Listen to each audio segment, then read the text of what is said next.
Hi everyone, creative Tisha channel में आप सभी का स्वागत है। इतिहास के अपने आज के ट्यूटोरियल में हम पिछले वीडियो ट्यूटोरियल को आगे बढ़ाते हुए बात करेंगे सेन वंश के बारे में, हिंदू शाही वंश के बारे में, गुजरात के चालुक्य यानी सोलंकी वंश के बारे में और बात करेंगे कश्मीर के अंतर्गत आते हुए 3 वंश, कारकोट वंश, उत्पल वंश एवं लोहार वंश की। और अंत में हम बात करेंगे कामरूप के वर्मन वंश, नेपाल के राज्य और उड़ीसा के पूर्वी गंग वंश के बारे में। तो चलिए शुरू करते हैं और सबसे पहले बात करते हैं सेन वंश के बारे में। सामंत सेन ने राढ़ में सेन वंश की स्थापना की थी। अब बात करें सेन वंश के प्रमुख शासकों के बारे में तो सबसे पहले बात करेंगे विजय सेन के बारे में। विजय सेन ने 1095 से 1158 ईस्वी तक शासन किया था। विजय सेन सामंत सेन के पुत्र एवं उत्तराधिकारी थे और वे सेन वंश के एक पराक्रमी शासक थे। उसने बंगाल को पुनः पूर्ण राजनीतिक एकता प्रदान की थी। कलिंग, कामरूप एवं मगध को जीतकर विजय सेन ने अपनी राज्य की सीमाओं का विस्तार किया था। विजय सेन के बाद सेन वंश के अगले शासक बल्लाल सेन थे। इन्होंने 1158 से 1178 ईस्वी तक शासन किया था। बल्लाल सेन विजय सेन के उत्तराधिकारी हुए। लघु भारत एवं बल्लाल चरित ग्रंथ के उल्लेख से प्रमाणित होता है कि बल्लाल का अधिकार मिथिला और उत्तरी बिहार पर था। इसके अतिरिक्त राधा, वारेंद्र, वागड़ी एवं बंगा बल्लाल सेन के अन्य 4 प्रांत थे। बल्लाल सेन कुशल प्रशासक होने के साथ साथ योग्य लेखक भी था। उसने स्मृति पर दान सागर नाम का लेख एवं खगोल विज्ञान पर अद्भुत सागर लेख लिखा था। उसने जाति प्रथा एवं कुलीन प्रथा को अपने शासनकाल में प्रोत्साहन दिया था। बल्लाल सेन के बाद सेन वंश के अगले शासक लक्ष्मण सेन हुए। इन्होंने 1178 से 1205 ईस्वी तक शासन किया था। लक्ष्मण सेन बल्लाल सेन के उत्तराधिकारी थे। लक्ष्मण सेन का शासन संपूर्ण बंगाल पर विस्तृत था। कुछ समय तक उसके राज्य की सीमा दक्षिण पूर्व में उड़ीसा और पश्चिम में वाराणसी, इलाहाबाद तक थी। उसके शासनकाल के अंतिम चरण में उसके कई सामंतों ने विद्रोह कर स्वतंत्र राज्य की स्थापना कर ली। 1202 ईस्वी में इख्तियारुद्दीन मुहम्मद बिन बख्तियार ने लक्ष्मण सेन की राजधानी लखनौती पर आक्रमण कर उसे नष्ट कर दिया। लक्ष्मण सेन के बाद विश्वरूप सेन तथा केशव सेन कमजोर उत्तराधिकारी के रूप में शासन किए।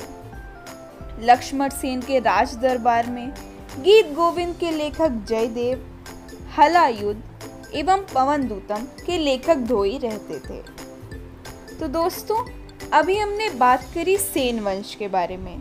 तो यहाँ आपको ध्यान रखना है कि जब भी बात होगी सेन वंश के शासकों के बारे में तो उसमें जो सबसे महत्वपूर्ण शासक हैं वो हैं विजय सेन, बल्लाल सेन और लक्ष्मण सेन। तो लक्ष्मण सेन को सेन वंश का अंतिम पराक्रमी राजा माना जा सकता है। चलिए आगे बढ़ते हैं और अब बात करते हैं हिंदू शाही वंश के बारे में। हिंदू शाही वंश की स्थापना 9वीं शताब्दी के उत्तरार्ध में शाही वंश के राजा लगड़तुमान के एक ब्राह्मण मंत्री कल्लर ने उसके विषय में कल्हड़ की राज तरंगिणी से जानकारियां प्राप्त होती हैं। इस वंश के शासक भीम ने अपनी पुत्री की शादी लोहार वंश के शासक सिंहराम से की, जिनके कालांतर में दिद्या नाम की लड़की पैदा हुई और जिसका विवाह क्षेमेंद्र गुप्त से हुआ था। इनके बारे में अभी हम आगे बात करेंगे जब हम कश्मीर वंश के बारे में पढ़ेंगे। जयपाल इस वंश का योग्य एवं पराक्रमी राजा था। उसके राज्य की सीमाएं सरहिंद, लमगान, कश्मीर एवं मुल्तान तक फैली थी। जयपाल ने तुर्क आक्रमणकारी महमूद गजनवी से हारने के उपरांत लगभग 1001 ईस्वी में अग्नि में कूदकर आत्महत्या कर ली थी। जयपाल के बाद आनंद पाल को भी गजनवी ने परास्त किया था। इस प्रकार जयपाल, आनंद पाल, त्रिलोचन पाल एवं भीमपाल ने लगभग 50 वर्षों तक महमूद गजनवी से संघर्ष किया। तो जब बात होगी हिंदू शाही वंश की, तो हिंदू शाही वंश के अधिकतम शासकों ने अपना पूरा शासनकाल महमूद गजनवी से संघर्ष में बिता दिया। चलिए आगे बढ़ते हैं और अब बात करते हैं गुजरात के चालुक्य यानी सोलंकी वंश की। सोलंकी वंश का संस्थापक मूलराज प्रथम था। उसने अनिलवाड़ को अपनी राजधानी बनाया। उसने 942 से 995 ईस्वी तक शासन किया था। 995 से 1008 ईस्वी तक मूलराज का पुत्र चामुंडराज अनिलवाड़ का शासक रहा। उसके पुत्र दुर्लभराज ने 1008 से 1022 ईस्वी तक शासन किया था। दुर्लभराज के भतीजे भीम प्रथम अपने वंश का सर्वाधिक शक्तिशाली राजा था। यानी जब सोलंकी वंश के सर्वाधिक शक्तिशाली राजा के बारे में बात होगी तो उसमें भीम प्रथम का नाम लिया जाएगा। भीम प्रथम ने कलचुरी नरेश कर्ण के साथ मिलकर धारा के परमार वंशी भोज के विरुद्ध एक संघ तैयार किया, जिसने भोज को पराजित किया था। जैन ग्रंथों से ज्ञात होता है कि उसने कर्ण को भी पराजित किया था। महमूद गजनवी के सोमनाथ मंदिर ध्वस्त कर चले जाने के पश्चात भीम ने सोमनाथ मंदिर का पुनर्निर्माण करवाया। उसके सामंत विमल ने आबू में दिलवाड़ा का प्रसिद्ध मंदिर बनवाया था। गुजरात के सभी चालुक्य वंशी शासक जैन धर्म के संरक्षक तथा पोषक थे। भीम प्रथम के शासन काल में लगभग 1025-26 ईस्वी में महमूद गजनवी ने सोमनाथ के मंदिर पर आक्रमण करके लूटपाट की थी। भीम प्रथम का लड़का कर्ण 1064 से 1094 ईस्वी तक शासन किया था। वह अपने शासनकाल में नाडोल के चौहान एवं मालवा के परमारों से युद्ध में परास्त हुआ था। बात करें गुजरात के चालुक्य वंश के अन्य शासकों के बारे में, तो इसमें हम बात करेंगे जय सिंह और कुमारपाल के बारे में। जय सिंह ने 1094 से 1153 ईस्वी तक शासन किया। जय सिंह कर्ण के लड़के एवं उत्तराधिकारी थे। जय सिंह ने सिद्धराज की उपाधि धारण की थी। वह सोलंकी वंश का सर्वाधिक योग्य एवं प्रतापी राजा था। उसके राज्य की सीमाएं पश्चिम में कठियावाड़ तथा गुजरात, पूर्व में भिलसा यानी मध्य प्रदेश और दक्षिण में वली क्षेत्र एवं सांभर तक फैली थी। जय सिंह के राज दरबार में प्रसिद्ध जैन आचार्य हेमचंद रहते थे। जय सिंह के बाद कुमारपाल चालुक्य वंश के अगले शासक हुए। कुमारपाल जय सिंह के पुत्र एवं उत्तराधिकारी थे। कुमारपाल ने 1153 से 72 ईस्वी तक शासन किया था।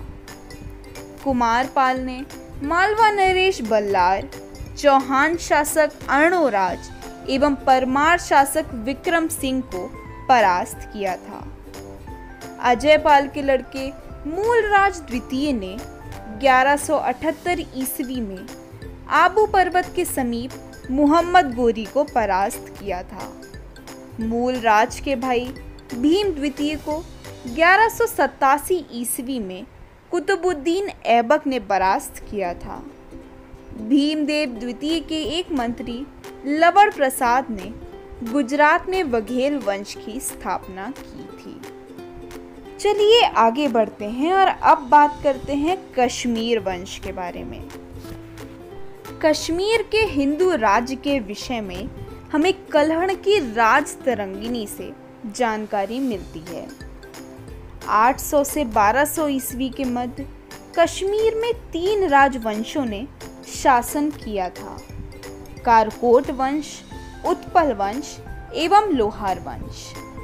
चलिए सबसे पहले बात करते हैं कारकोट वंश और उसके शासकों के बारे में। 7वीं शताब्दी में दुर्लभवर्धन ने कश्मीर में कारकोट वंश की स्थापना की।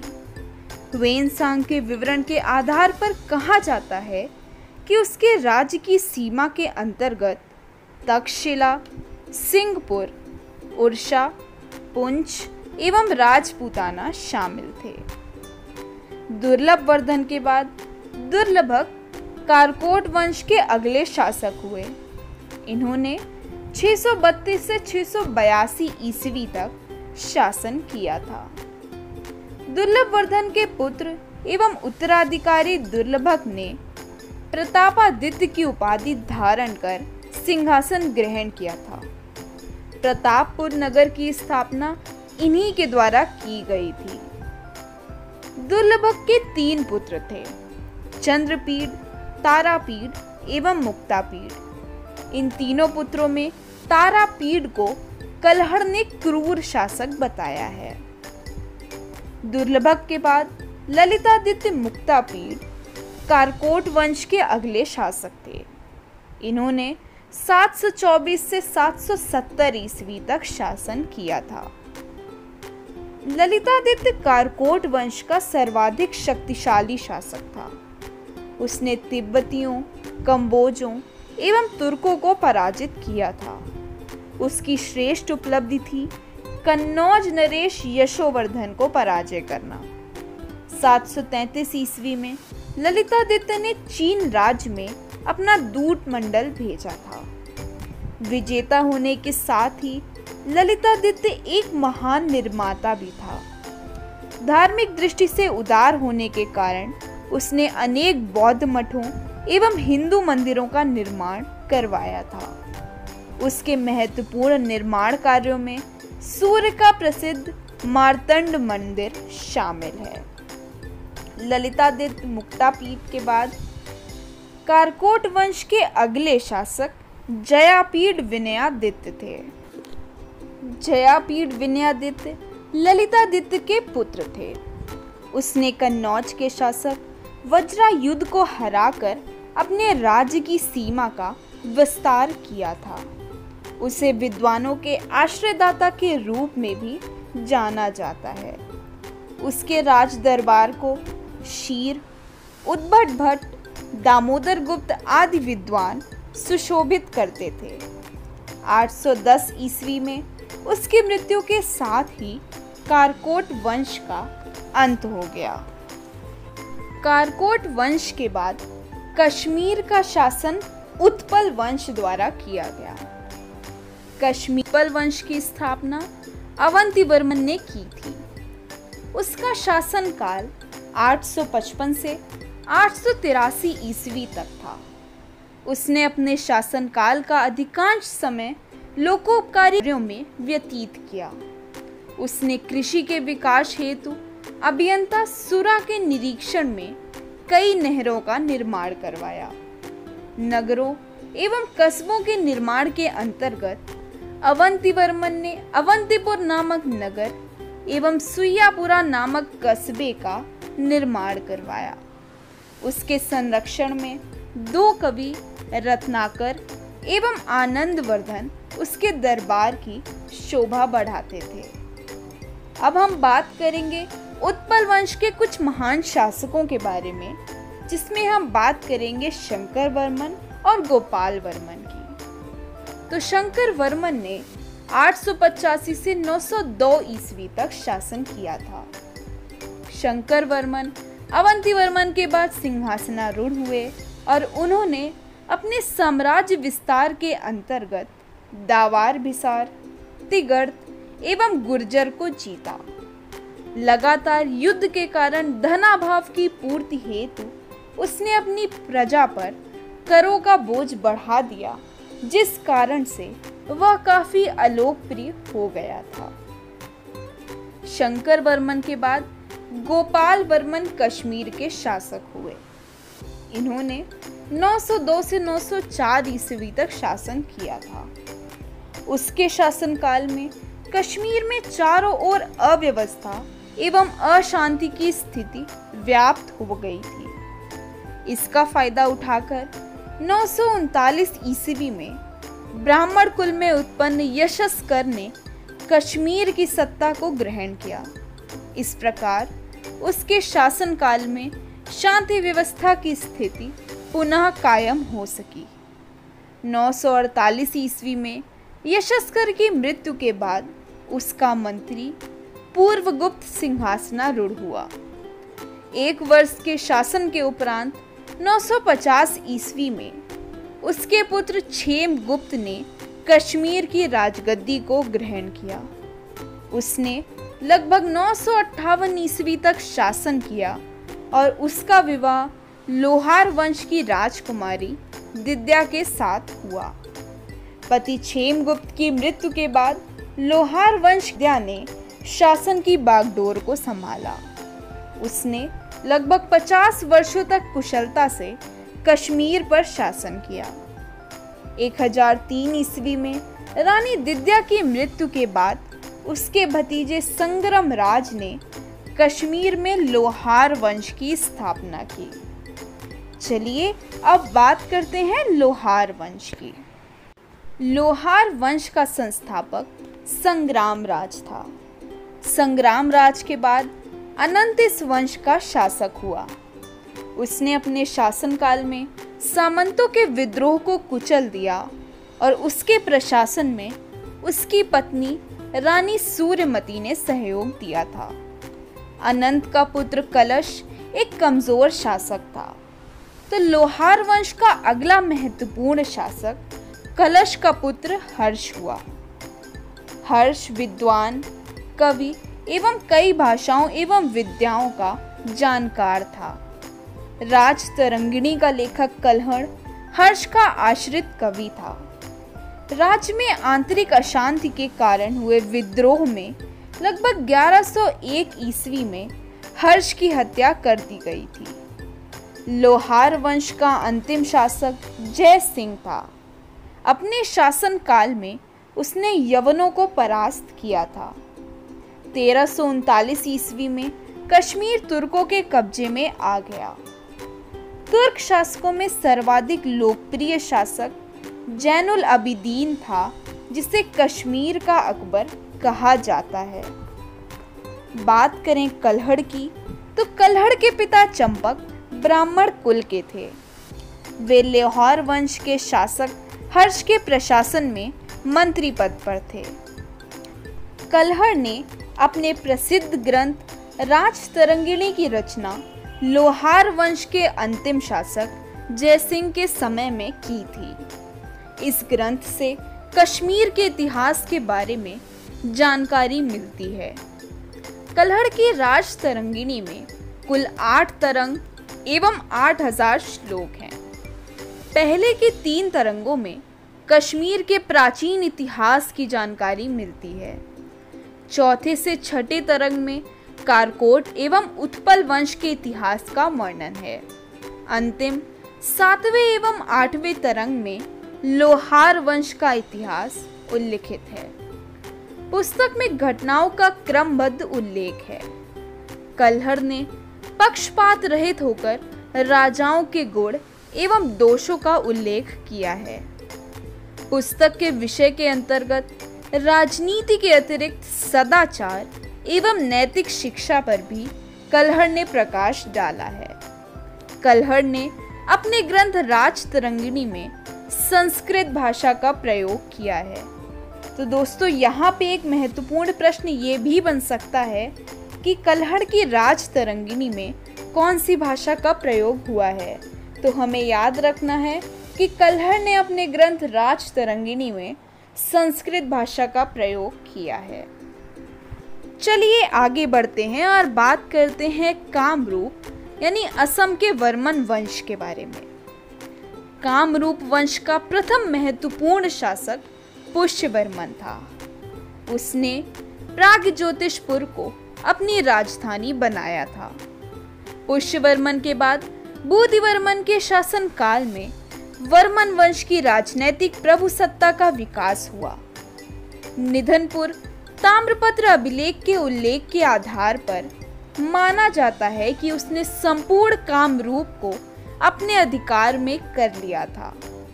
उसके उत्तराधिकारी सुस्थित वर्मन के विषय में 2 अश्वमेध यज्ञ संपन्न करवाने का उल्लेख नालंदा मुद्रा लेख से प्राप्त हुआ है।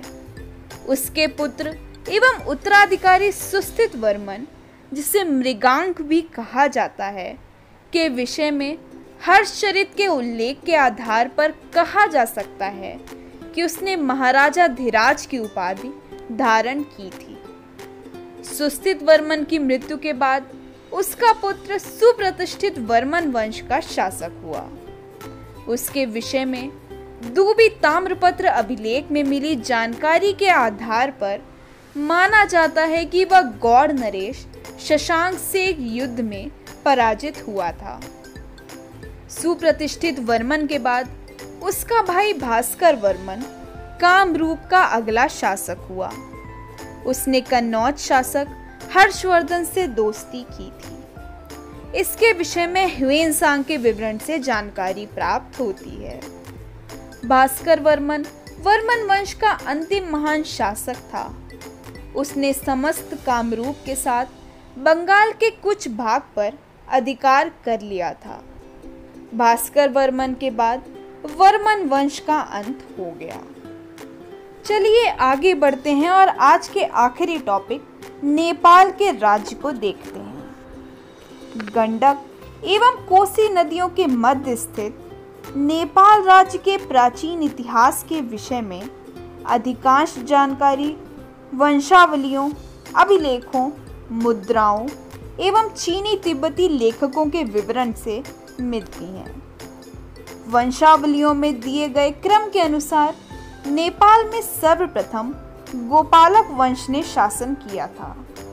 इस वंश में संभवतः 8 शासक हुए। दूसरे क्रम में अमीरों ने शासन किया। अमीरों के बाद निमिष नाम के क्षत्रिय ने निमिष वंश की स्थापना की। संभवतः इस वंश का विनाश लिच्छवियों द्वारा किया गया। दूसरी से तीसरी शताब्दी में नेपाल में स्थापित लिच्छवी कुल में लगभग 28 शासक हुए। 7वीं शताब्दी में अंशुवर्मन नाम के एक व्यक्ति ने वैश्व ठाकुरी वंश की स्थापना की। अंशुवर्मन जिस राजपूत शाखा का था, उसे वैश्य शाखा के नाम से जाना जाता है। अंशुवर्मन की मृत्यु के बाद नेपाल में आंतरिक अव्यवस्था की स्थिति उत्पन्न हो गई। इस अव्यवस्था का फायदा उठाकर नरेंद्र देव नाम के लिच्छवी ने पुनः लिच्छवी वंश की स्थापना की। नरेंद्र देव के पुत्र शिवदेव ने मगध सम्राट आदित्य सेन की पौत्री मौखरी राजकुमारी से विवाह किया, जबकि उसके पुत्र जयदेव ने हर्ष की पुत्री से विवाह किया। लिच्छवियों के बाद लगभग 150 वर्षों तक नेपाल पर तिब्बतियों ने शासन किया। तिब्बतियों की अधीनता से मुक्त होने पर नेपाल ने 879 ईस्वी के लगभग एक नया नेपाल संवत चलाया। इसी समय नेपाल के काठमांडू नगर की स्थापना हुई। 8वीं शताब्दी में तिरहुत के कर्नाटक राजा नान्यदेव ने नेपाल की तत्कालीन 3 राजधानियां पाटन, काठमांडू एवं भाट गांव पर अधिकार कर लिया। नान्यदेव के बाद मल्ल वंश का अधिकार नेपाल पर हो गया। अरमिल देव ने मल्ल वंश की स्थापना कर 13वीं शताब्दी तक शासन किया था। बात करें उड़ीसा के पूर्वी गंग वंश की, तो पूर्वी गंग वंश का सर्वाधिक प्रतापी शासक अनंत वर्मा चोदगंग था। उसने 1076 से 1148 ईस्वी तक राज्य किया था। चोदगंग ने पुरी के प्रसिद्ध जगन्नाथ मंदिर का निर्माण करवाया था। पूर्वी गंग वंश के शासकों ने उत्तरी भारत के मुसलमानों और दक्षिण के बहमनी सुल्तानों के आक्रमण से उड़ीसा व जांचनगर की रक्षा का अंतिम समय तक प्रयत्न किया। 14वीं शताब्दी में उड़ीसा पर मुसलमानों के आधिपत्य को स्थापित कर लिया गया था। तो दोस्तों, आज के वीडियो में हमने बात करी सेन वंश के बारे में, गुजरात के सोलंकी वंश, कश्मीर, नेपाल के राज्य एवं उड़ीसा के पूर्वी गंग वंश के बारे में। आगे आने वाले वीडियो ट्यूटोरियल्स में हम बात करेंगे चेर राजवंश, चोल राजवंश और पांड्य राजवंश की। तो आज के लिए बस इतना ही। मिलते हैं अपने नेक्स्ट वीडियो में। अगर आपको यह वीडियो पसंद आया हो तो इस वीडियो को लाइक करें और क्रिएटिव दिशा चैनल को सब्सक्राइब कर लें। Thank you.